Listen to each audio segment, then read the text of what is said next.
The X-Men Chronicles, a complete synopsis series. Introduction, Children of the Atom. In September 1963, Stan Lee and Jack Kirby created a revolutionary concept that changed superhero comics forever. The X-Men weren't born of accidents or alien origins. They were the next step in human evolution, mutants blessed and cursed with abilities that manifested in adolescence. This was Lee's masterstroke of social commentary wrapped in superhero adventure. The X-Men were different by birth, feared by the very humanity they protected.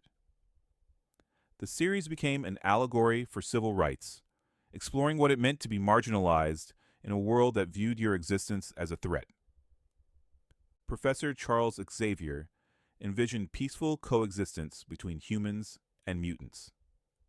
His school for gifted youngsters became sanctuary and training ground for young mutants preparing to defend a world that feared them.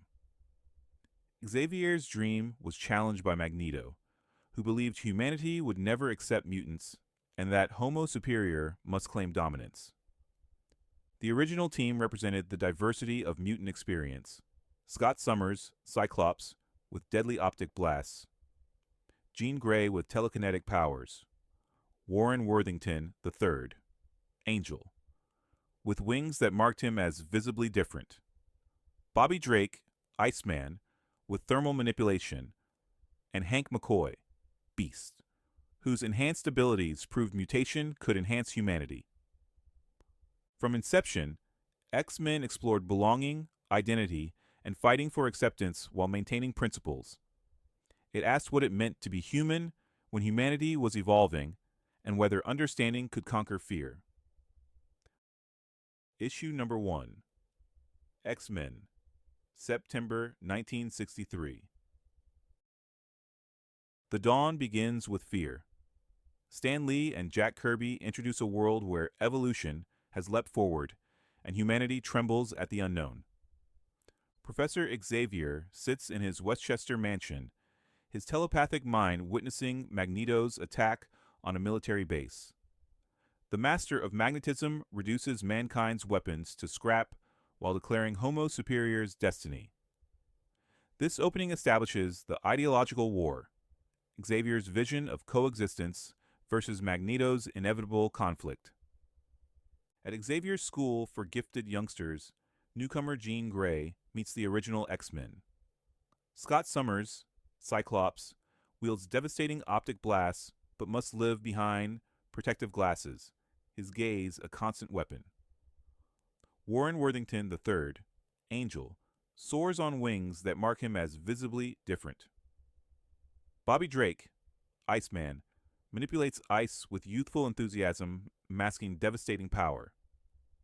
Henry McCoy, Beast, combines enhanced physicality with brilliant intellect, proving mutation enhances rather than replaces humanity.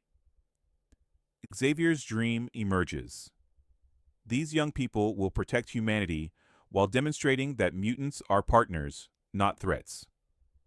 When Magneto launches his war between species, the X-Men respond as protectors of human life and dignity, fighting for peaceful coexistence. The battle establishes their eternal template, defending those who fear them while believing understanding can triumph over hatred. As Magneto retreats and the team returns to their studies, we're reminded these are still adolescents coming of age in a world that may never accept them. Thus begins the legend of the X-Men, not with triumph, but with hope, not with answers, but with the courage to ask the most difficult questions about prejudice, acceptance, and what it truly means to be human in an evolving world. Conclusion. X-Men number 1 represents the birth of a new kind of storytelling, one that used the fantastic to examine real issues of prejudice and identity. Lee and Kirby created more than superheroes. They built a mythology speaking to anyone who felt different or misunderstood. The genius lies not in action sequences, but in establishing a moral framework examining our own prejudices. In Xavier's dream and Magneto's militancy, we see hope versus cynicism, belief in change versus fear it's impossible.